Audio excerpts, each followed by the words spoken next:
Hello everybody, this is Kyle Speed 1 coming to you from the racetrack. Yeah. Well, I have a new car to show you. The green blur.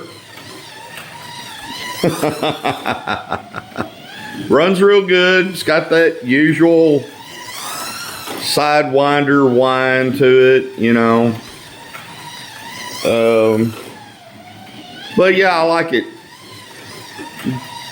I guess I ought to. I bought the dang thing, huh? Alright. Stopped it right there. Today's car is a green Ferrari 330 P4. Okay? Can you read it? That's right, David Piper. Okay? Pretty famous racing team. He raced other cars, but in this one here, he was in the Ferrari. It's lighted with headlights and taillights. Fairly detailed interior. The paint is perfect on it. The decaling or the tempo stamping is perfect. I don't find any flaws with it. I have gone back with the Tamiya panel line highlighter and highlighted some of the panels and doors and the hood and of that nature. It's a good looking car. Runs real good. As I said, it's a sidewinder. Okay. There's the black pinion right there by my thumb, and then you've got the large gear here on the rear axle. Straight cut teeth. That's why you get that whine, basically. If it was helical cut, it would be better, but it is what it is. This one here is labeled as Hornby, and of course it came in a Scalextric container. It's got the 10 braid brushes already on it, like Carrera and Scalextric do. So there's no need for me to change the brushes out to use on my Carrera racetrack. It's got pretty good grip. It handles the turns on my track pretty decent, actually. I may not have to put super tires on the back of it to help with traction. It does have a magnet in it. It is analog. And as you can tell by looking at it, that DPR door is not present. You would have to do some modifications in order to put, for instance, a Carson chip in it to run it as a digital car. So there's that. I have a yellow one that is the same car, only it's got the top part of the roof on it, and it's yellow. The whole car is yellow. As well as this Scalextric GT40 Ford.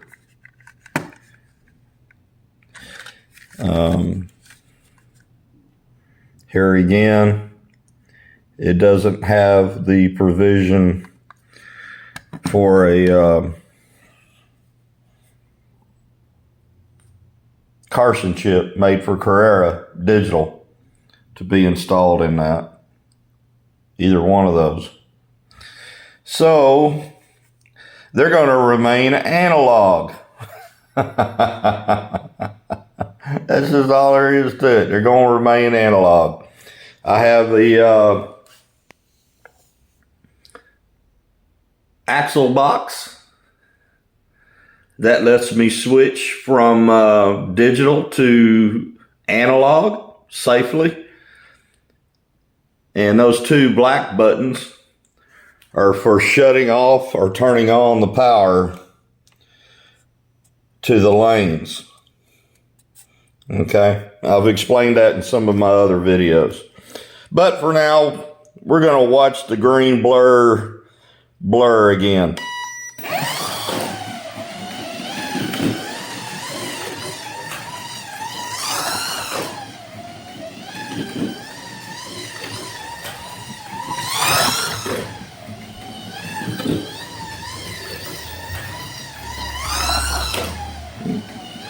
I've got it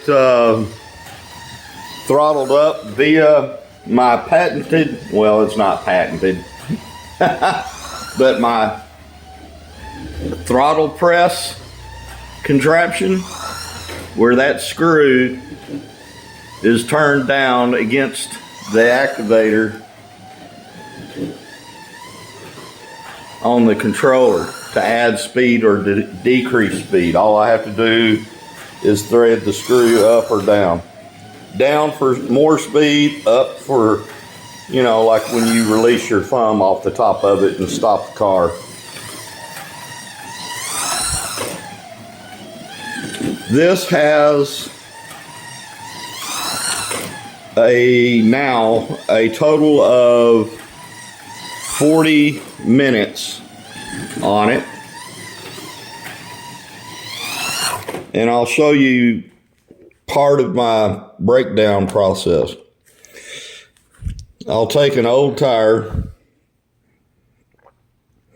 I'll take an old slot car tire and I'll place it on the track.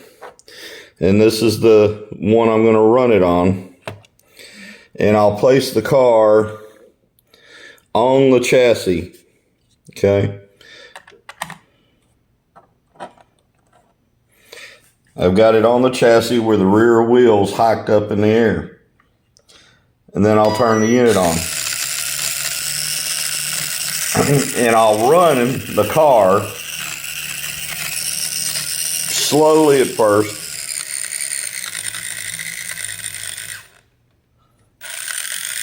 Slowly at first. Then I'll wait about 10 minutes, 5 to 10 minutes.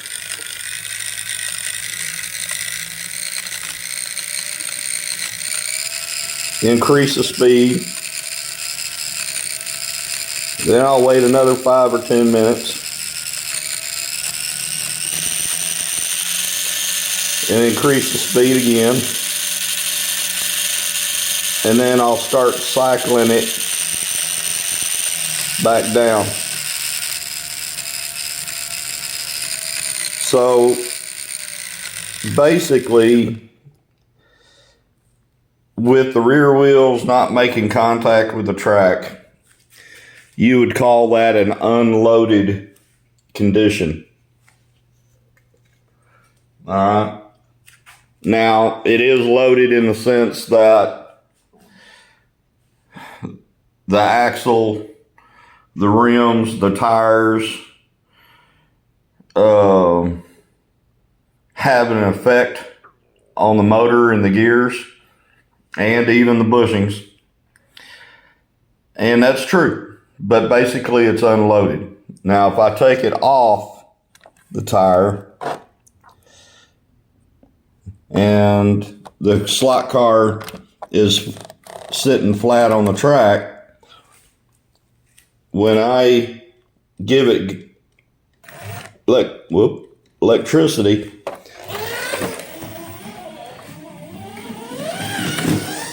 it is now in a loaded condition because the weight of the car is now loading up the motor and the axle and the gears. Okay. And I'll run these cars when I first get them in,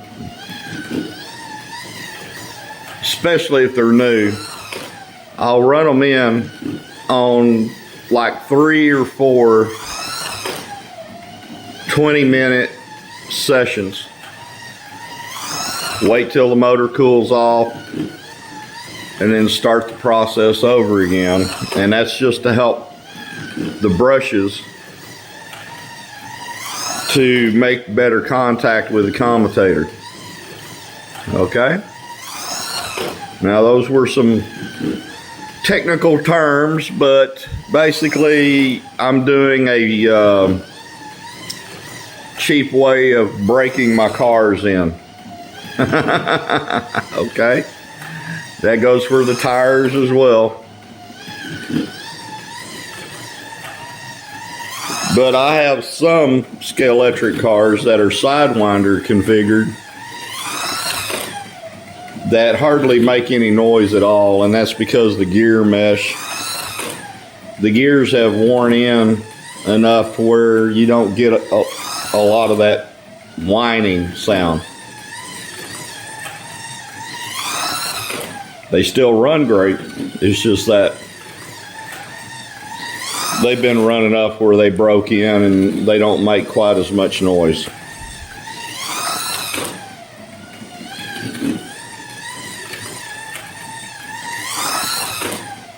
It's a good looking car. Runs great. Looks great.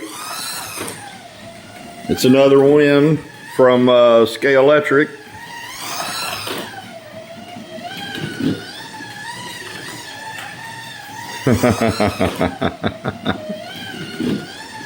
Sometimes I just like to sit here and watch them go round and round. And in some cases,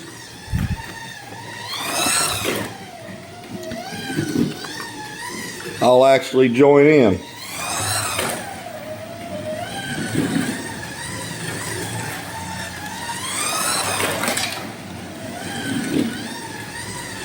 Traded some paint right there.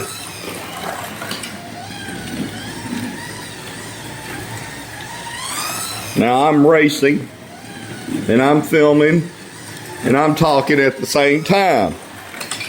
This is an example of multitasking.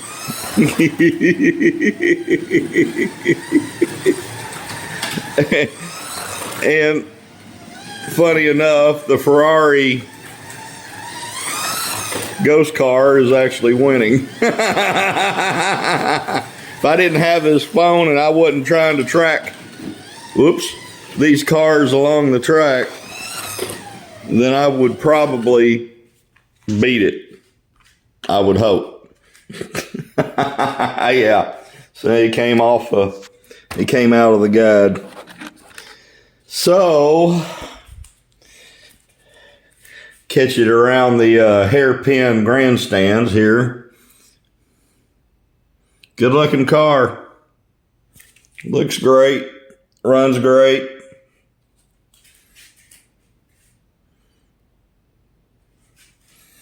I like to add the Tamiya Panaline paint to these cars because it kind of gives it an added depth of scale likeness. But you know, that's my preference. It doesn't have to be yours.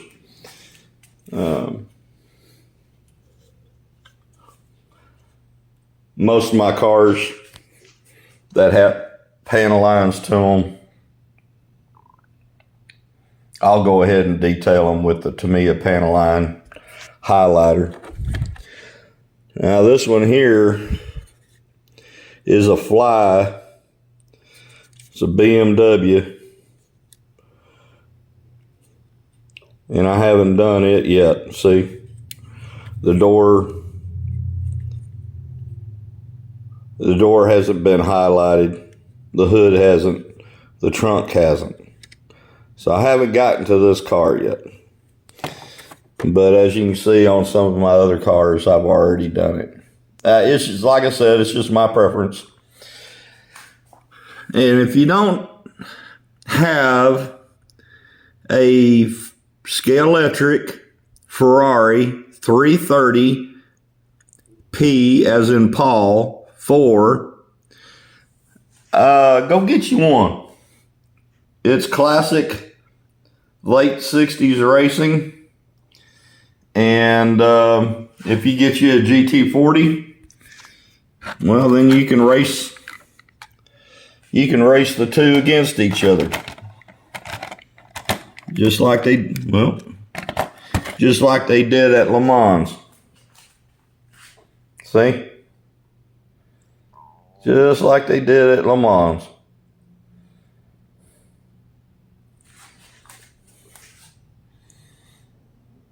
So, if you got time on your hands, look up David Piper. It's spelt exactly like it sounds, like the Pied Piper. But this is David Piper. Look up his racing history and some of the cars that he raced. He had a pretty decent organization where, he had other people working with him, racing with him, mechanicking for him, and what have you. And he raced quite a few different types of manufactured cars. Wasn't just Ferrari. Okay. And his trademark was, at the time, his cars would be usually painted all green with white lettering with his name on it. So basically, he was a private owner or a private company that bought the Ferrari and did whatever modifications that he would prefer and race against the other cars. He's a pretty famous guy. Read up on him, learn about the cars that he drove. And I guess that's all for today, folks. No Sermon on the Mount today. Although I do invite you to listen to it. It's got that particular car, and I believe this one here, the GT40 in the background. Yeah, have fun, and I'll talk to you later. Bye.